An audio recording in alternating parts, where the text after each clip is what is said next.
Good morning and good afternoon. I'm Leah Schuneman, Deputy Director of the Transatlantic Security Initiative and the Scowcroft Center for Strategy and Security here at the Atlantic Council. On behalf of my program, as well as the Eurasia Center, I'm pleased to welcome everyone joining us online for today's event on Black Sea security. At the Scowcroft Center for Strategy and Security, we work to develop sustainable, nonpartisan strategies to address the most important security challenges facing the United States and its allies and partners. The center honors the late General Brent Scowcroft's legacy of service and embodies his ethos of nonpartisan commitment and to the cause of security, support for U.S. leadership and cooperation with allies and partners, and dedication to the mentorship of the next generation of leaders. The Eurasia Center's mission is to enhance transatlantic cooperation in promoting stability, democratic values, and prosperity in Eurasia. A large part of what we do is focused on helping policymakers come up with innovative solutions for today's most pressing security challenges. Whether it's through the reports we produce or through convenings like today, we are aiming to strengthen transatlantic security, foster regional cooperation, and bolster all of our collective security. Amidst promising renewed transatlantic cooperation, and as the United States pursues bilateral strategic stability talks with Russia, I believe this is an opportune moment to cooperate on the many ways that Russia is challenging stability in Europe. Today, stability is acutely threatened in the Black Sea region, a strategic crossroads between Europe, Asia, and the Caucasus that has become increasingly militarized since the Russian annexation of Crimea in 2014. Control over the Black Sea is at the core of Russia's revisionist ambitions to restore Russia's international power and to hinder European integration on its borders. In addition to Russia's ongoing war with Ukraine, Russia has built up its regional military presence and frequently violates safety norms, like the incident we saw in June when Russian fighter jets buzzed the UK's warship and then launched a bizarre disinformation attack claiming it had dropped bombs on a NATO ally. As we all know, Russia aggressively built up its land forces on Ukraine's border in Crimea earlier this year. Since the annexation of Crimea, Russia has been steadily increasing its military presence and capabilities on the peninsula. Even though Russia's land forces have withdrawn from the border this summer, its naval buildup in the Black Sea has still increased, and naval modernization is a core element of Russia's strategy for altering the balance of power in the region and for projecting power also into the Middle East and Africa. Russia is additionally using non-military tools to increase its influence here and undermine transatlantic and regional unity, including using diplomatic tools, disinformation, predatory energy policies, and many others. Putin's infamous July 12th op-ed highlighting Russia's territorial claim on Ukraine is one example of Moscow's aggressive disinformation strategy impacting the Black Sea region recently. Despite the threat posed by Russia on NATO's southeastern flank, transatlantic policymakers have mostly focused on hardening defenses in NATO's northeast. That is not to say that NATO is taking no action. NATO ships routinely operate in the Black Sea to include naval heavy exercises like those seen last month, Sea Breeze and Breeze 2021. And NATO also has a tailored forward presence in Southeast Alliance territory, mostly consisting of land forces headquartered in Romania. NATO and its member states also support its partners, Ukraine and Georgia, in various capacities that complement regional cooperation. As part of the work by the Transatlantic Security Initiative and the Eurasia Center, focused on deterring and defending against the threats to the Euro-Atlantic region, we hope to better cohere a shared understanding of the threats in the Black Sea, how we can address them, and how we can enhance security cooperation in the region. Towards that end, we're pleased to convene today's event and grateful to our speakers for sharing their time and expertise. We have with us on this lovely virtual stage a distinguished group of panelists today, including experts and officials from the Black Sea littoral states of Bulgaria, Georgia, Romania, and Turkey, as well as the United States. Just a few housekeeping notes before we dive into the fun part. This event is on the record and we are broadcasting live on Zoom, as well as the Council's website and across our social media platforms. I encourage all of you watching to ask questions using the Q&A function on Zoom and join the conversation on Twitter by using the hashtag #StrongerWithAllies or tweet us at Atlantic Council. To take the discussion forward, I will now turn the virtual floor over to my colleague, Ambassador John Hertz, Director of the Eurasia Center here at the Atlantic Council. John, over to you. Leah, thank you very much for that brilliant framing of today's discussion. We have a wonderful panel with us today, and I'll briefly introduce them. We have Mr. Alton Bulin, who's the Director of South and Central Europe at the Department of Defense. We have First Deputy Minister of Foreign Affairs, Lasha Darsalia from Georgia. We have Dr. Kaan Kasapoglu, the Director of Security and Defense Research at the Center for Economics and Foreign Policy Studies, and also a fellow at the Jamestown Center with whom we work regularly. We have Ambassador Elena Papadorova, the Vice President of the Atlantic Club of Bulgaria. We have Dr. Harlan Ullman, a noted foreign policy commentator and a senior advisor at the Atlantic Council and the chairman of the Killuin Group. And we have Irina Zidaru, the Director General for Strategic Affairs. I should point out that Dr. Kasapoglu is coming from his boat on the Aegean Sea. Director General Zidaru is coming from the Black Sea coast of Romania, and Ambassador Papadorova is coming from the Black Sea coast of Bulgaria. So this is truly a littoral event. Okay, and with that, I'd like to start by asking Dr. Ullman, how do you define the challenge of Moscow's forced projection in the Black Sea since seizing Crimea? Actually, Harlan, before you answer that, I should point out the one country that is not part of today's discussion is Ukraine. And that's because we did an event on Ukraine's Black Sea problems with Russia about a month ago. So please, Harlan, over to you. Thanks, John, and thanks for convening this really important session. We think because NATO is not termed the North Atlantic Treaty Organization for nothing, and its focus has always been the northern part of Europe. But quite frankly, the Black Sea is Russia's strategic center of gravity for many, many reasons that are historical as well as both political and indeed strategic. It is the gateway south, it is the gateway to the Middle East, it is the gateway to the near abroad, and it's the gateway to Asia. And we have neglected, I think, enhancing our security there. What's interesting, however, is that we don't recognize sufficiently the vulnerabilities of Russia's military in that region. While we think it's very powerful, it is in fact surrounded. If the Russians were going to move west, they'd have to go through Ukraine and they'd have to go through Moldova, which would be very, very serious challenges. And while they are modernizing their Black Sea fleet, it still consists of many Cold War vessels that are probably older than some of our panelists. What we really need to do, in my judgment, John, is to come up with a strategy for the Black Sea, in which I think the centerpiece would be the ability to threaten the Black Sea fleet in Sevastopol, which means we're going to have longer range cruise missiles. Whether they will be based in Romanian, Bulgarian, or Turkish facilities remains to be seen. We also have got air policing stationed out of MK Air Base in Romania, which I think is very, very important. And the issue here is that we don't need to escalate, we don't need to provoke, but I think if we use common sense steps that the Russians will perceive precisely like that, I think we can bring more pressure and more influence to bear to make sure that Russian interests remain in the Black Sea and do not spread beyond. Harlan, that's provocative and on target. Thank you very much. Director General Zidaru, Romania has been outspoken about the Russian challenge in the Black Sea. What are your major concerns? Thank you very much, Ambassador Hertz. So speaking now live from the Black Sea coast of Romania, like 15 miles since away from the MK military base Harlan Ullman just mentioned, I could say that we are seriously concerned about the consistent buildup which happened around the Black Sea after the illegal annexation of Crimea. And what we have seen this April, the consistent buildup and the way this massive buildup influenced the whole security situation in and around Ukraine, with serious implications for the Black Sea, spotting a very important situation around the Black Sea, and especially as this region is at the end of the eastern flank of the alliance. Our main concerns rely on this militarization of Crimea, on the security implication, on the consistent attempts towards harming the freedom of navigation in the Black Sea. We have recently seen two such events against the HMS Defender and against the Hertz and Dutch corvette.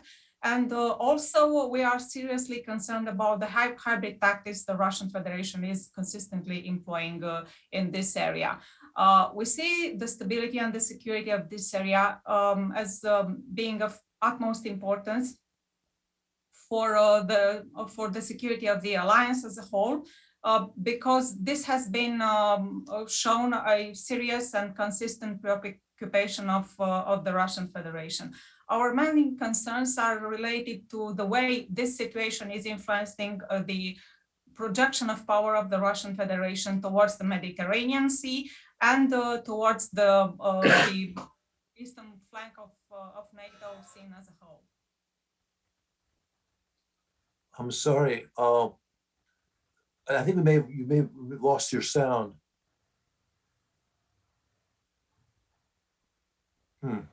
All right. Why don't we move on to the next question while we try and reconnect with the Director General. Okay, Ambassador Papadorova, how does Bulgaria look at Moscow's increased presence in the Black Sea?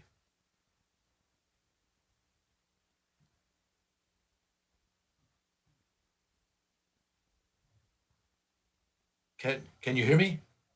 Please unmute yourself.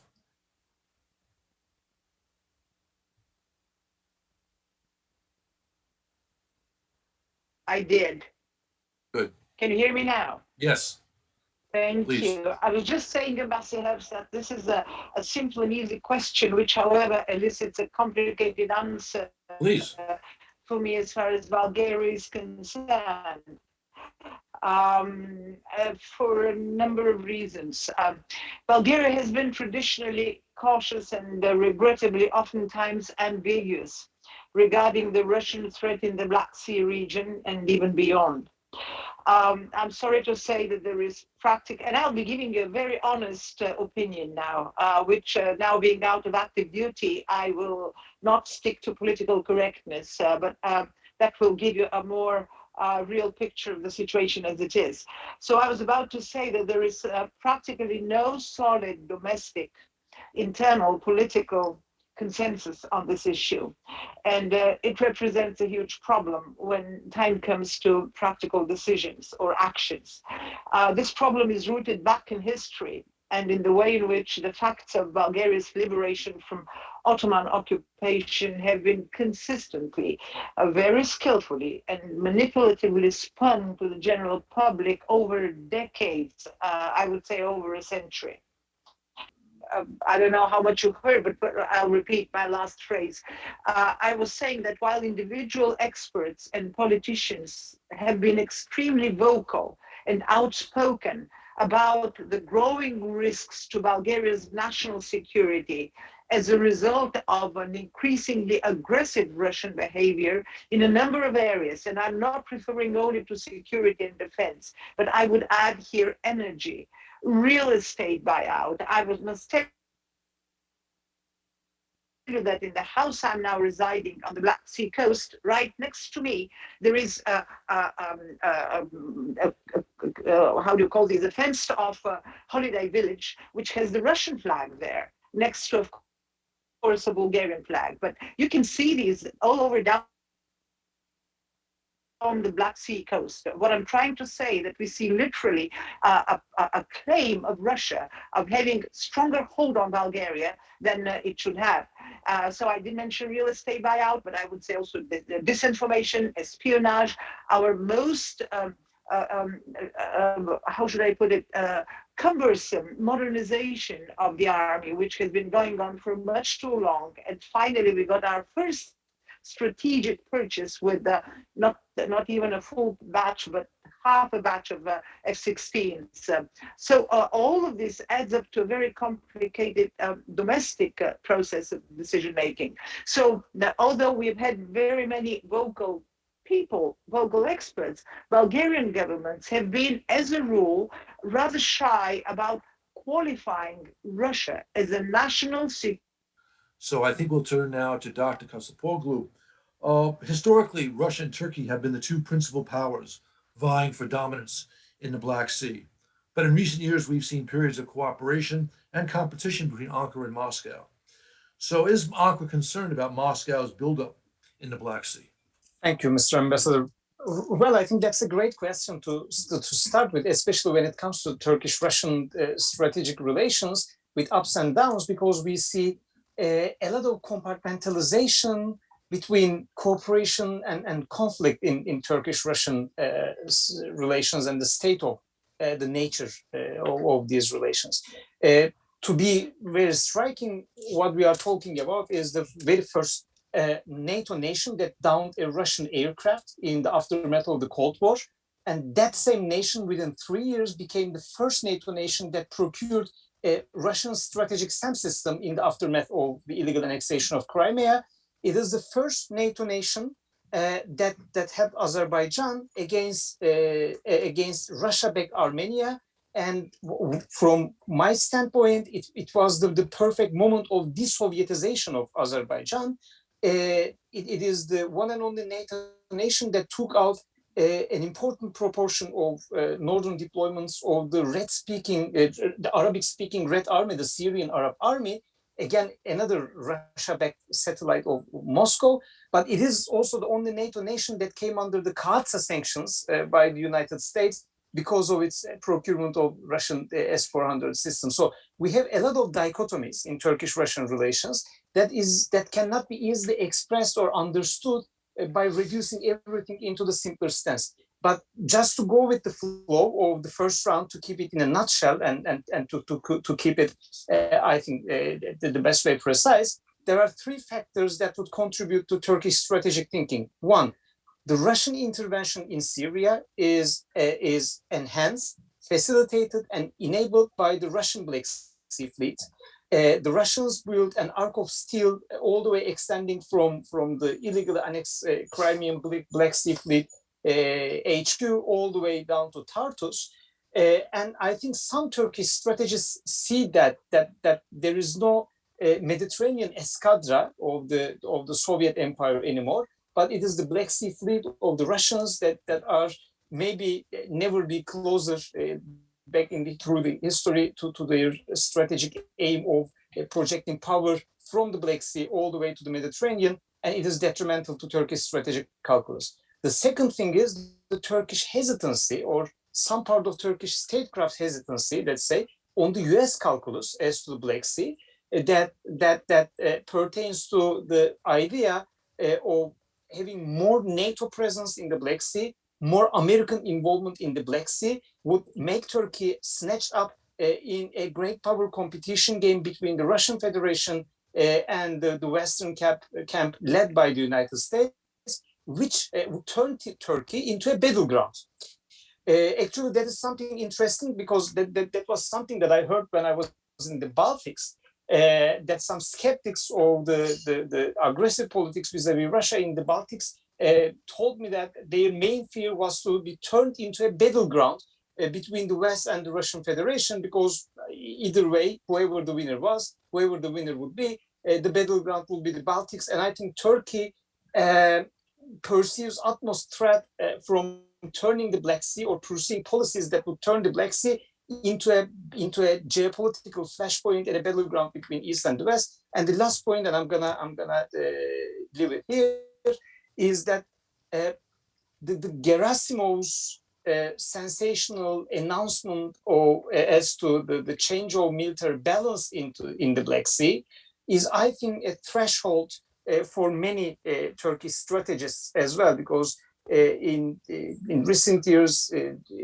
right after a war game in the southern military district area of responsibility, General Gerasimov openly told that up until that moment, it was Turkey that was the major naval power in the Black Sea. And then it was the Russian Federation, especially with the calibrization of the Russian Navy. So I think Turkey is in a moment of ups and downs with Russia, and this is the nature of the relation. But when it comes to the Black Sea, the Turkish foreign policy can be formulated between the strategic and traditional conservative hesitancies of going more, green light with the Western allies and not pissing off the Russians, if this is the right term.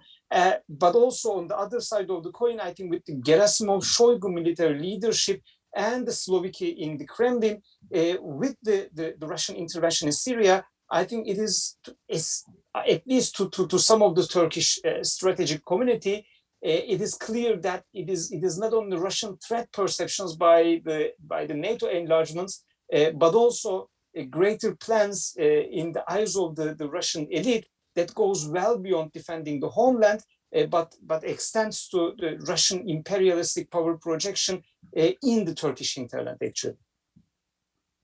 Thank you. That was a nice comprehensive answer. All right, Deputy Minister Darsalia, much of Moscow's recent provocations have been directed at Ukraine, but how dangerous is Moscow's growing naval presence to Georgia?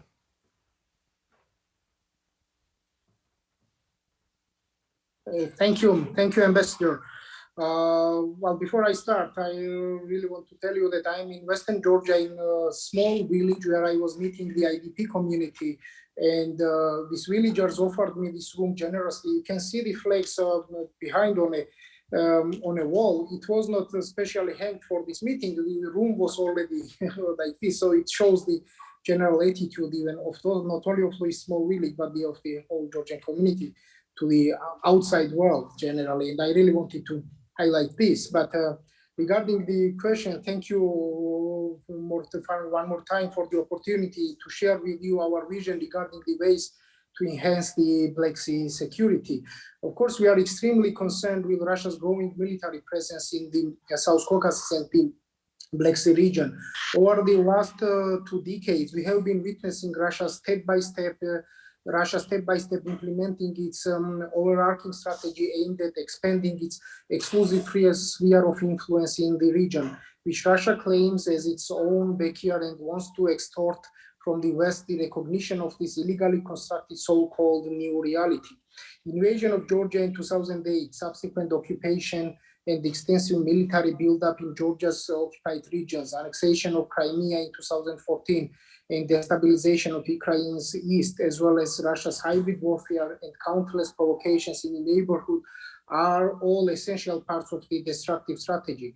For years, Russia has been building its strategic strongholds in the region, challenging existing international order and significantly enhancing its own capability to project power beyond the wider Black Sea region, including into the Mediterranean and Middle East. Fully in line with its expansionist policies, Russia continues to use and manipulate existing conflicts to further enhance its posture and gain advantage vis-a-vis the regional countries in the West.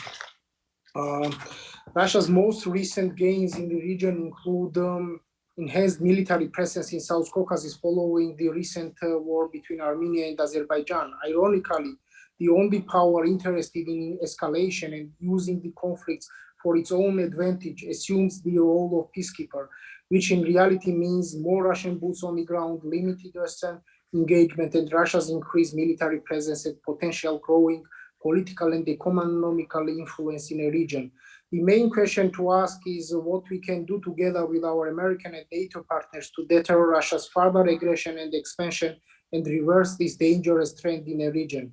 Both politically and economically, security-wise, Black Sea remains a top priority for Georgia. It is an anchor of stability and sustainable development and the most essential direct link to Europe for Georgia and other South Caucasian countries. While the Black Sea is the region Georgians identify, will, and envision their future in increased connectivity and cooperation among the Black Sea NATO member and partner states.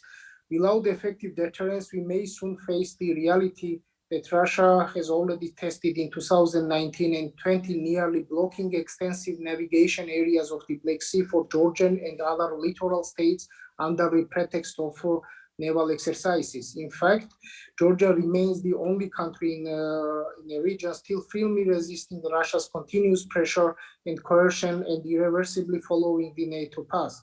In this important but turbulent region, Georgia stands as a reliable and capable ally of the US and the West generally. Further enhancing the US-Georgia strategic partnership, the US political engagement and military and economic presence in the region, stepping up Georgia's NATO membership is the only strategically viable move for both Georgia and the West and remains critical for regional security. In fact, it is the only viable solution to the deteriorating security environment in our region. At the same time, accelerating Georgia's NATO membership process would be the most effective response to threats and challenges currently facing in the region. Over the years, we have made significant progress in the process of NATO integration and developed the most comprehensive practical cooperation with the alliance, which is very important but not enough. Now we need out-of-box thinking and bold strategic decisions to advance political dimension of Georgia's NATO membership. That is what needs to be done to stabilize and enhance security in the wider Black Sea and promote peaceful and prosperous development in the region. Thank you very much.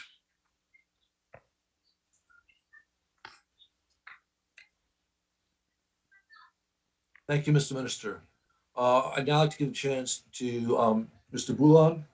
Does the U.S. see Moscow's Black Sea buildup as a problem to address, and if so, how?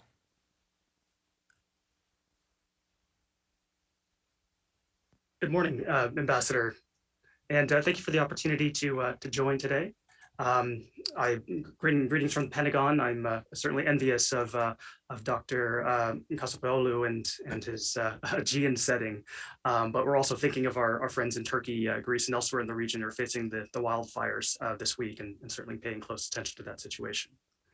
Regarding the Black Sea, the security and stability of the Black Sea region are in the U.S. national interest and critical to security of NATO's eastern flank. President Biden reaffirmed this focus in his remarks to the Bucharest 9 summit in May, and reaffirmed U.S. commitment to NATO in revitalizing our transatlantic alliances and partnerships at the NATO summit in June. The Kremlin's Black Sea buildup is certainly concerning. As mentioned already, Russia's ongoing actions in eastern Ukraine, occupation of parts of Georgia, militarization of the Black Sea, provocative actions in the air and at sea reflect Russia's ambitions to regain a dominant position along its periphery and prevent the realization of a Europe that is whole, free, and at peace.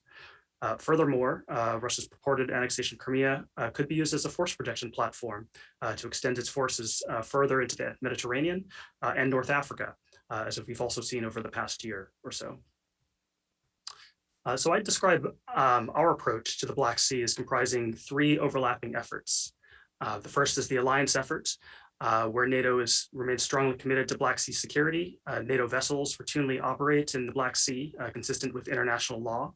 And we have an active exercise schedule in which the NATO Standing Maritime Group regularly participates. And I'm sure we'll go into more detail on this issue. Second, bilaterally. And here we have very strong relationships with our littoral allies and partners.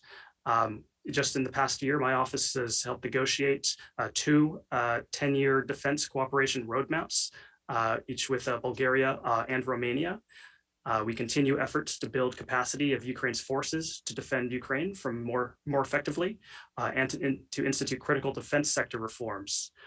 We continue defense modernization efforts in Georgia, and the department has negotiated defense cooperation agreements with Romania, Bulgaria, Poland, Baltic states, and others across the alliance that establish a legal framework for U.S. forces for training and operating from the Black Sea to the Baltic Sea. And then third would be the regional efforts. And here we see a lot of opportunity for deeper regional cooperation among the Black Sea allies and partners themselves. And this will be key to deterring and defending against aggression. Recent examples would include the recent agreement between Romania and Bulgaria on cross-border airspace patrols. We also are encouraged by bodies like the 3 Seas Initiative and Bucharest 9, and certainly by discussions like this one today that will help generate new ideas for cooperation across the region.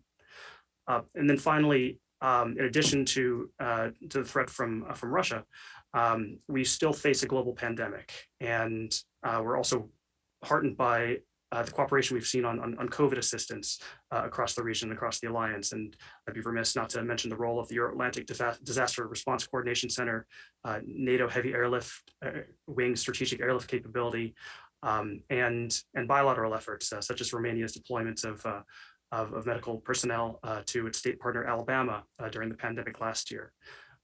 So as we look at the hard security challenges, we also haven't taken our eyes off the softer security challenge and health challenges that the region and our allies and partners face. Okay, thank you. Nice comprehensive answer. Okay, Dr. Ullman, you already mentioned in your earlier remarks about the need to, you might say, complicate the Black Sea fleets, the Russian Black Sea fleets' defense problems. So NATO's response to Kremlin provocations has been more comprehensive in the Baltic than the Black Sea. Why? And what, besides what you've already said, should the U.S. do to bolster the defense of NATO's southern flank? Thanks again, John. And I think this has been a really very informative discussion so far. But we've talked about what's happening rather than what really needs to be done. So let me take your question and broaden it. Let me assert from the very beginning that I do not believe the US, NATO, or the EU has a comprehensive political, economic, and military strategy for the southern flank and for the Black Sea. It's piecemeal.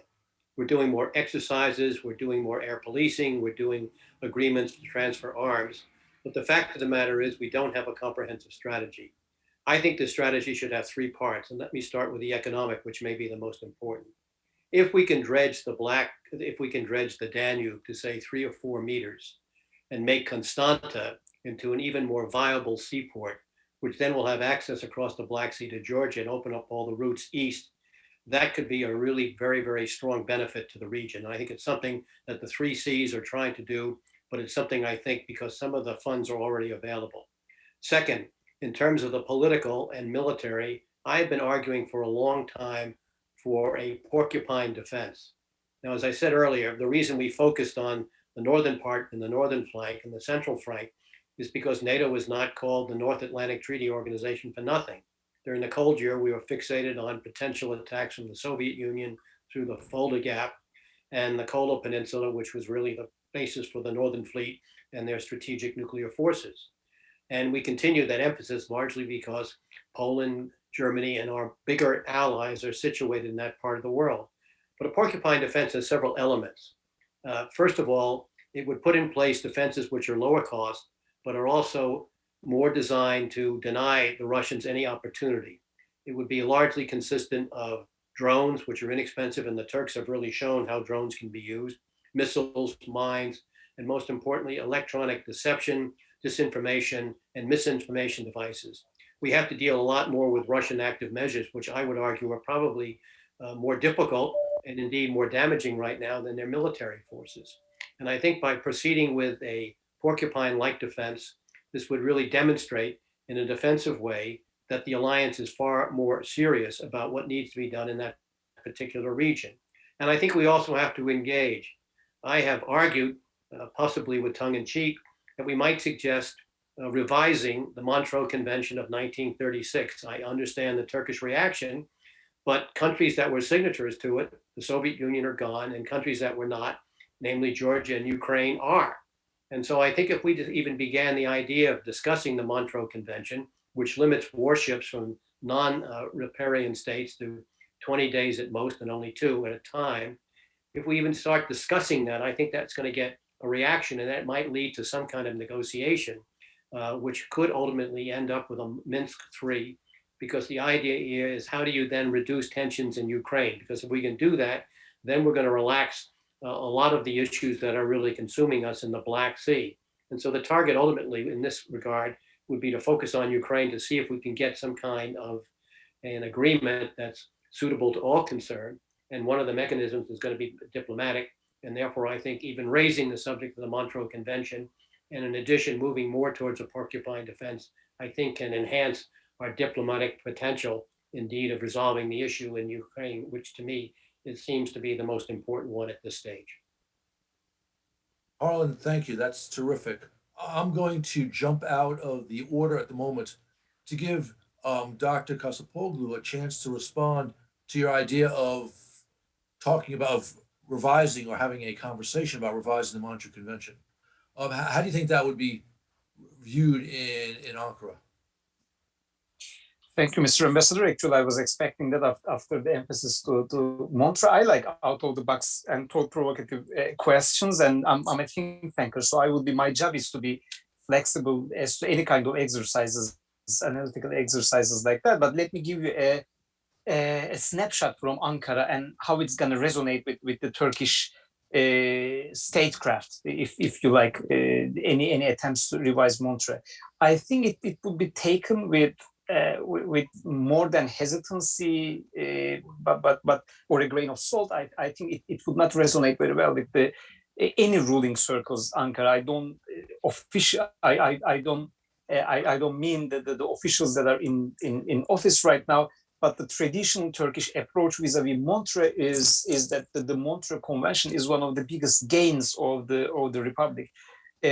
We shouldn't forget the very fact that between the Declaration of the Republic between 1923 up until Montreux back in 1936, for 13 years, the Turkish state's control and grip over the straits was not as we perceive sovereign or fully extending control and capacity as it is today. So Montreux is seen as one of the biggest gains of the Republic, and the current state of Turkish control over this critical passage actually was actually the result of the Montreux Convention, and it is from Turkish Foreign Office to Turkish military to Turkish governments throughout the time.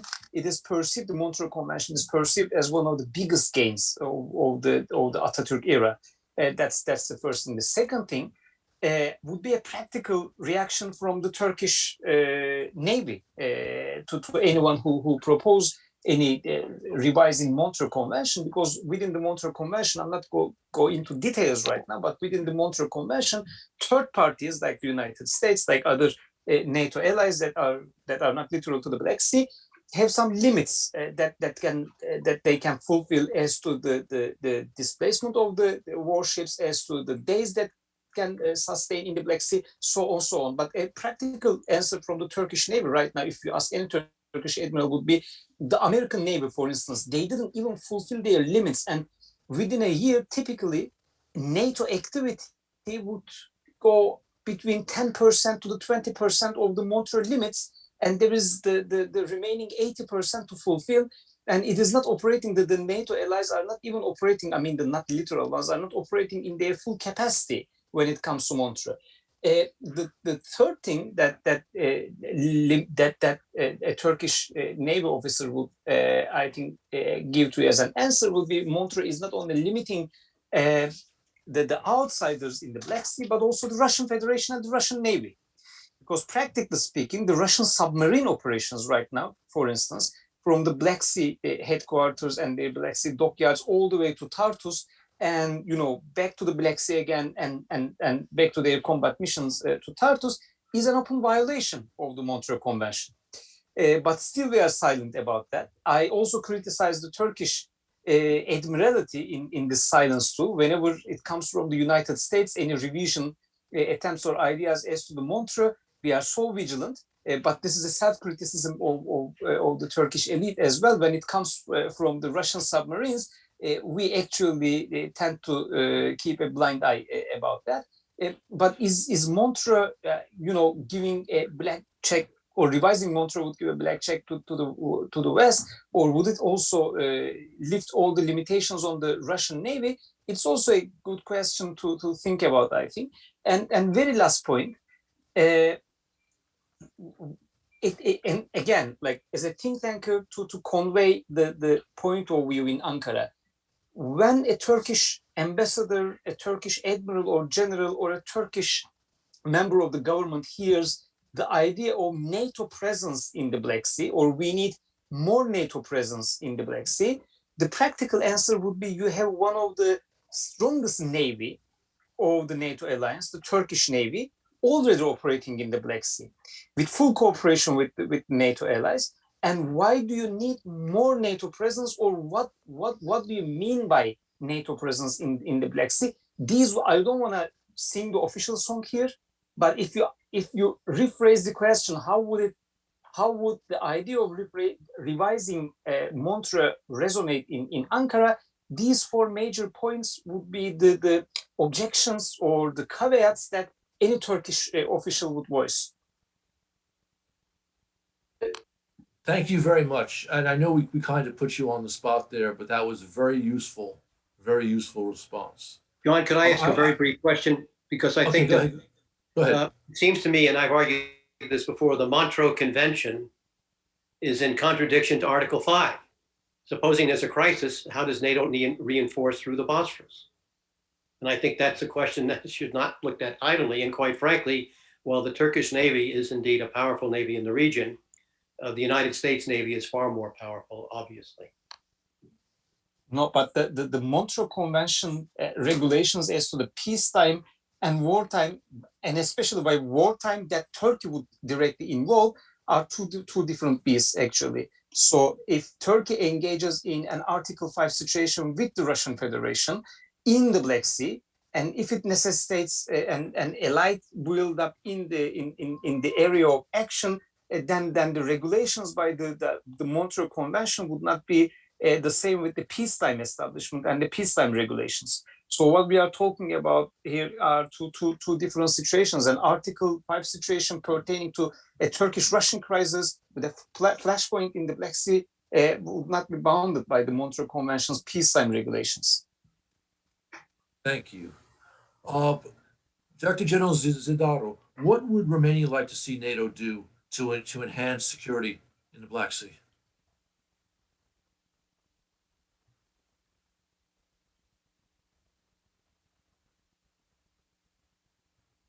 In terms of enhancing security in the Black Sea, I believe from Romania's point of view, we would very much like to see a more robust rotational presence, aside from we have already on the ground in Romania. We are working together with our allies in order to achieve this thing.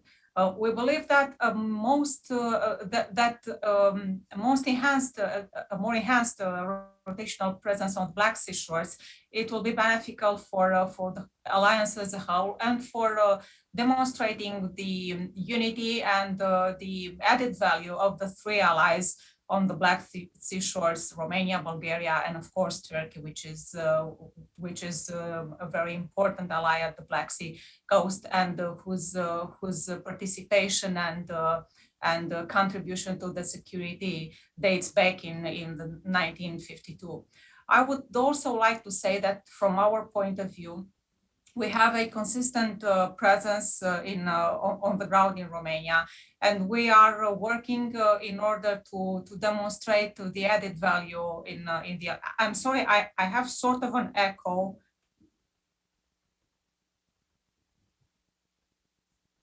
Do you hear me? We hear you clearly. Please continue. Okay, thank you very much. What we have seen in the last months in the Black Sea proves that the Allied unity, it is what we have seen in what we have recently seen proves that. Proves that. Hello, can you see? I heard you say proves that. We heard nothing after proves that. Okay, thank you very much. Yep. Okay, I will try. I will try to start again with the phrase. Please. Okay. So in the recent months, we have seen repeated attempts from the Russian Federation around the Black Sea. You suddenly muted yourself. Please unmute yourself. Now you're unmuted. Okay, thank you very much. So from our point of view, enhancing the presence in Romania, a most robust rotational presence. Robust rotational presence will be essential in order to prove the need to enhancing security at the Black Sea shores. From this point of view, we do believe that the alliance will benefit from such a reality. In order to see all these views that were just expressed tell you how diverse the situation is in the Black Sea, not just because of Russia, but also among the rest of us. And that creates a very unusual situation. I was so relieved to hear someone mention the neglect on the part of the alliance for the Black Sea, which is entirely true. For many, many years, I'm afraid the alliance kind of gave it for granted to Russia. Russia easily and comfortably started claiming the Black Sea and establishing itself in the Black Sea as if it is her own lake indeed. So now it is not easy to take things back to a more balanced situation. What we need now is a balance of forces in the Black Sea, as simple as that. On the other hand, the Montreux Convention is what it is. And it was very nicely and politely explained by our Turkish colleague, but it is all very true. He tried to give a kind of a benign answer to to the question about the convention, but I think it is cut in stone and it won't move in the foreseeable future. There is an added complication here. Russia quietly rejoices at its existence, and actually Russia uses the Montreux Convention to its own benefit very well. So the problem is about us. What do we do? So yes, indeed, a more intensive rotational presence, and I would say more diverse. We need to have vessels coming from practically all countries of NATO that possess a fleet, a navy. Which will create a different picture, different impression in the Black Sea and in Russia itself. The other thing which needs to be done is kind of coordinate better the actions of the NATO member states in cooperation with both Georgia and the Ukraine. I'm afraid that Romania, Bulgaria, and Turkey, we've not been very good in kind of acting together for a number of reasons. And I was about to mention that, unfortunately, there was a point in time when a Bulgarian, the former Bulgarian prime minister, objected such a naval and military cooperation between the three countries, saying that he wants to see the Black Sea as a sea of yachts and tourism, I don't know, ancient Greece, something like that. So we do have internal controversy, but this is where allies step forward. I think that Bulgaria and Romania should even further intensify their own cooperation, bilateral cooperation. We have to invite Turkey into as many programs as we can, and I hope they would consider these positively. Yes, the Three Seas Initiative is so important. It's critical in terms of doing the energy part and the infrastructure part and the digital part. So this is an exercise with more challenges and more tasks than one would imagine. There is another thing, and it comes down to the containment of Russia. How do we contain Russia? It is not possible for smaller countries like Romania and Bulgaria. So definitely we need NATO and we need our allies. So I agree, it must be a multifold effort, bilateral, regional, and on the alliance level. Thank you very much. Minister Darsalia, how would you like to see greater cooperation between Georgia and NATO? Would you be interested, for example, in NATO having NATO accessible infrastructure? Would you be willing to build it? More intelligence cooperation, more joint exercises. How do you see this? Thank you. Georgia is an aspirant country, and we strongly believe a future member of the alliance with a direct stake in the Euro-Atlantic security. Contribution to the Black Sea security is one of the key dimensions of Georgia's long-standing engagement in NATO's efforts to strengthen Euro-Atlantic security. Georgia has been deepening cooperation with the alliance on enhancing security in the Black Sea, guided by relevant NATO decisions, including the 2020 Foreign Ministerial decision on package of measures for Georgia and Ukraine. This cooperation continues even during the trying pandemic times. NATO vessels have visited Poti Port in March, in spite of the challenges presented by COVID-19. These decisions resulted in increased number of port calls in the Georgian territorial waters, joint trainings and live exercises, exchange of intelligence and other measures. Importantly, Georgia takes part in the strategic discussions with the Alliance on Black Sea security, shares information and analysis of the current situation in the region with the Alliance on a regular basis in NATO headquarters. Moreover, maritime security is one of the prominent SNGP initiatives. Engagement of NATO and other international partners in the Black Sea region is an important stabilizing and deterrence factor for the security of the region. And naturally, Georgia welcomes the increased deterrence and defense posture of NATO in Black Sea in the recent years. There are ways in which we can further deepen our cooperation on Black Sea security. Georgia has been requesting for years to be engaged in Article 5 exercises, take part in the tailored forward presence, carry out joint Ukraine, Georgia, and NATO live exercises in the Black Sea. We are also keen on stepping up intelligence exchange, including on the activities in the occupied regions of Georgia. We deem it necessary to further increase NATO presence, including through more joint exercises, port calls, and the intensification of interaction between the Coast Guard of Georgia and the standing NATO maritime groups regularly visiting the Black Sea. We also believe that there is a need for comprehensive NATO Black Sea strategy, which would clearly define the interests of NATO in the region and the steps towards enhancing its security. But most importantly, the recent and ongoing regional development that I talked about earlier, and in particular, growing Russia's offensive posture in the region, indicated there is a need for more decisive and bold strategic decisions. We are seeing that Russia is getting hold of the South Caucasus and Black Sea region, and the West seems to be unable to contain and deter Moscow, let alone get an upper hand in this process. Notwithstanding their relevance and importance, the measures that I have mentioned are not sufficient to contain or neutralize Russia's threat.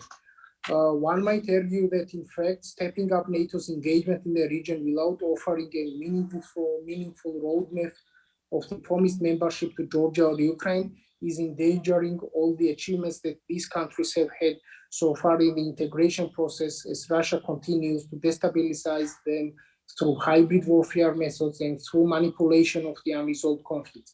In spite of Russia's ongoing hostile and destructive acts against us, we continue to strive towards European and Euro-Atlantic future, which first and foremost means safeguarding and strengthening democratic institutions' values and achievements. But in this battle, we need tangible and real support of our friends, first and foremost of NATO and US, which is commensurate with the formidable challenge that we face. With Russia's grip tightening over the countries of the region, NATO has to finally embrace the deserving aspirants.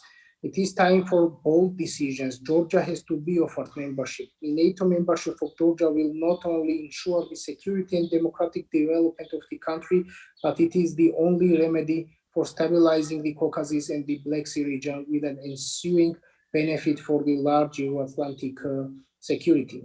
Thank you. Okay, thank you. Mr. Bulan, last questions for you before we turn to the audience.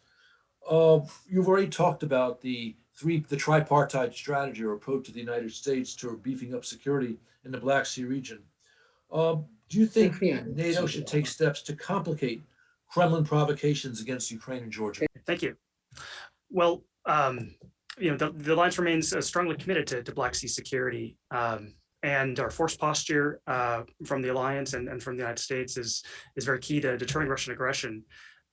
As Russia's goals in the region are not static, our force posture must also be regularly readdressed and dynamic to ensure it's making the intended impacts for deterrence that are objectives.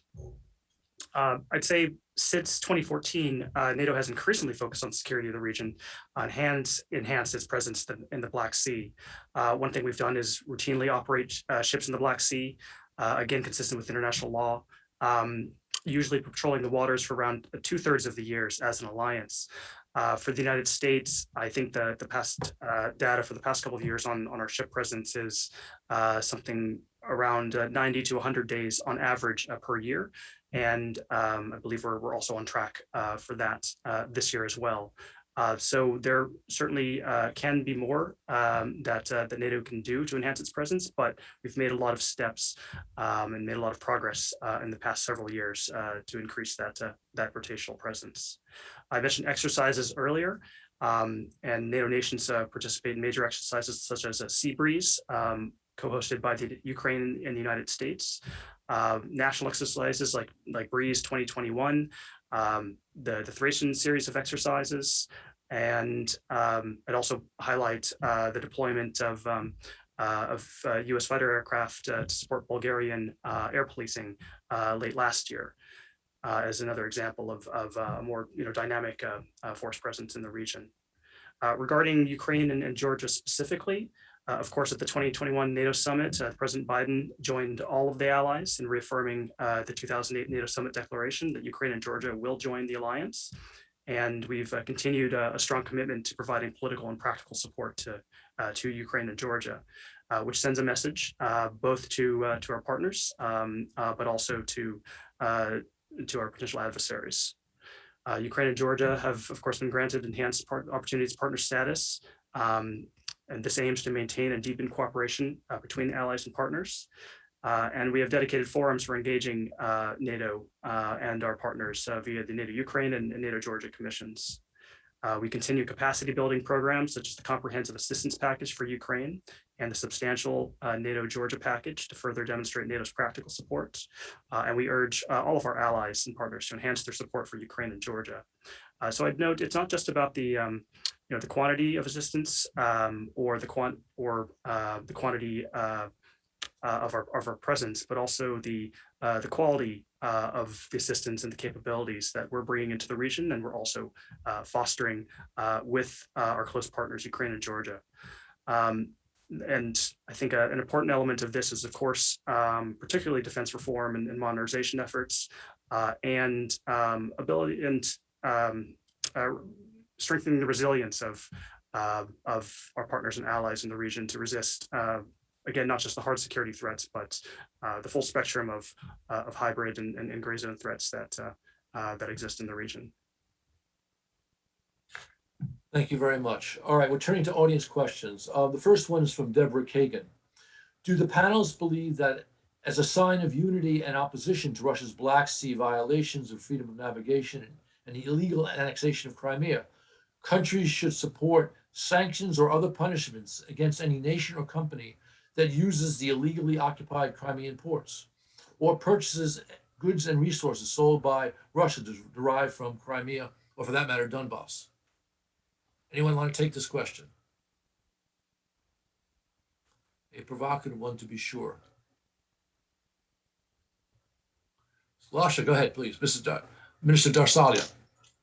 I really want to generalize this question, and there just simply to say that they are definitely, Russia have to know that any its action will have the political price, and this is what the international community have to send the strong message to this, that then this price will be not only symbolic but really painful. And particularly regarding on particular sanctions or something, but I just generally will say about the principle that there have to be the principle international community uses, that any violation of international law, any violation of international order will come with great price. And I think this have to be the major guideline of any action, would it be any particular sanctions or any other decision. So that would be my answer on this. Okay, thank you. I think Director General Zidata would like to make a statement. Please, over to you. Please unmute yourself. Very much. I will try to answer the previous question on what Romania would like to see more from NATO. Okay, we already have some NATO structures on our territory. I mean, some command and control units that bilaterally and multilaterally exercises, but we need more allied presence, including the US presence on the ground. We have the multilateral brigade in Craiova, but for the time being, we would like also to see some more allied presence on our territory. We would like to see more allies on a permanent location. I have used the term robust and persistent rotation, and a lot has been done as far as the allied presence on land, on sea, and air. I think that we need more in order to effectively deter Russia in the region. I would also like to mention the fact that a few months ago, Romania launched the Euro-Atlantic Center for Resilience, which is dedicated to increasing the resilience of the allies and of the partners here in the region, clearly proving our interest in order to support the performances and the consolidation of the resilience from what our partners are concerned. John, can I respond, especially Please, go ahead. Both to Irina's comment and peripherally to what Deborah said. I think that our policies have got to be more scalpel-like. I mean, sanctions are a broad instrument, and quite frankly, they don't work. They've got to be refined. But we're talking about increased presence. In my discussions a couple of years ago with the Minister of Defense and the Chief of the General Staff in Moscow, quite frankly, they view many of our naval deployments as irritants. The only thing that gets their attention is when we send in a Tomahawk shooter and Putin is within 1,000-mile range. I guarantee you they are much more sensitive to that than they are to other deployments. So my point here is when we're dealing with the Russians, we need to be more discreet. We need to be more scalpel-like. We need to know what influences them. And quite frankly, when we just use broad-based tools, I don't think that they work. And in some cases, they work against us. Thank you.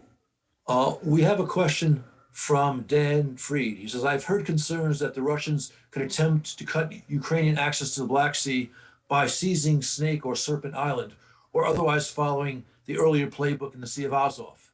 Is this a realistic concern? Is the US or NATO considering ways to respond to such an action? Anyone like to try that? Very interesting question.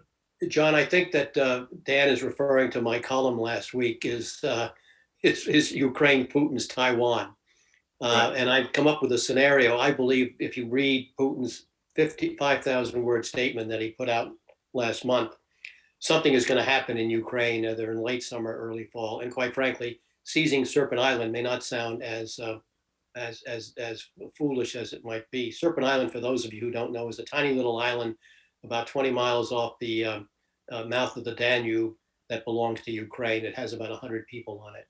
But the point is that Russia is going to be looking to take some kind of diplomatic initiative that can or cannot be using force. Remember, while their troops did withdraw from that military exercise, they left their equipment behind. So I would suspect something is likely to happen this fall. And it gets back to, does Putin really view Ukraine as a potential Taiwan? I think it's a good question. Thank you. We have a question from William, and forgive me if I mispronounce your name, William Janais.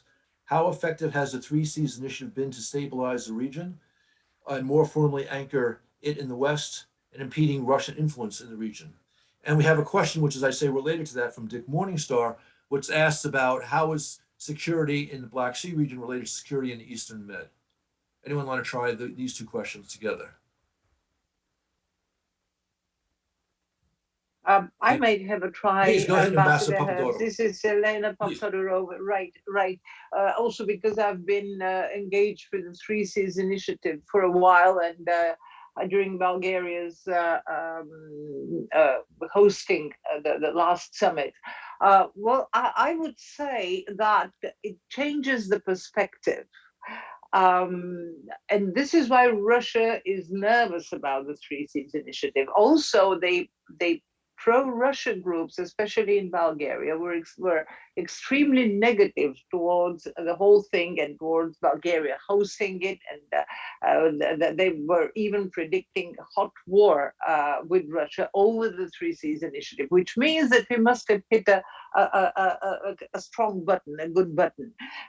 It is at its beginnings because it needs to accumulate more funds, but the prospects are very good. And with patience and perseverance, the Three Seas Initiative will provide this protection belt, I would call it, along the western coasts of those seas.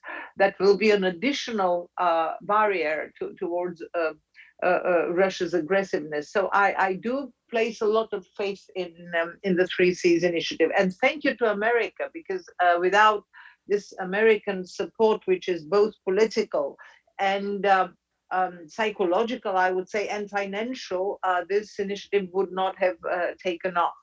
The Black Sea security, and I'm so happy to know that Dick Morningstar is also listening to our midsummer thoughts today.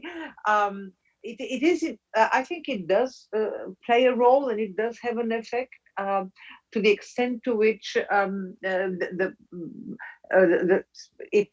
these are like connected vessels, and whatever happens here would somehow reflect on the situation in the east because of Russia again. And I think it's a much broader effect. We do refer mostly to military security, to naval security, and the imbalance in the Black Sea. But I always add here energy, and I know that Ambassador Morningstar was very much engaged with the energy issues of the Black Sea region, and we should never divest one from the other. So in a general context, I think, yes, the situation in the Black Sea does have its own impact on the immediate neighboring regions. Thank you. We have a question. I also have Oh, please go ahead. a few words on the Black Sea. So this represents a concrete and much needed strategic economic footprint in the region, which in our opinion is complementary to the security military dimension of the American presence. It will be like a clear response to the investments in critical infrastructures by other actors who do not share our democratic values and interests. And they are hindering their political and economic influence in Central and Eastern Europe. The projects the Three Seas Initiative are promoting are also dealing with the military mobility, and that will be able to diffuse crisis and add credibility to our calls for de-escalation. These were the core messages the Romanian Minister for Foreign Affairs sent in an op-ed related to the Three Seas Initiative just had the NATO summit this year. So we are extremely interested in having concrete projects promoted and also realized within the framework of the Three Seas Initiative. All right, thank you. We have a question about cyber activities by the Russians in the Black Sea area, and what threat does that mean for NATO allies, and for that matter, for Ukraine, for Georgia? Anyone want to take that on?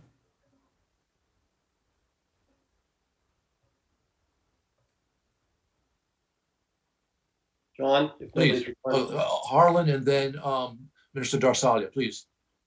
It's not just cyber, it's active measures, it's propaganda, it's influence, economic and otherwise, and the Russians are doing a very, very fine job. As our colleague from the Black Sea noted, in Bulgaria, the property next to hers is owned probably by a Russian oligarch.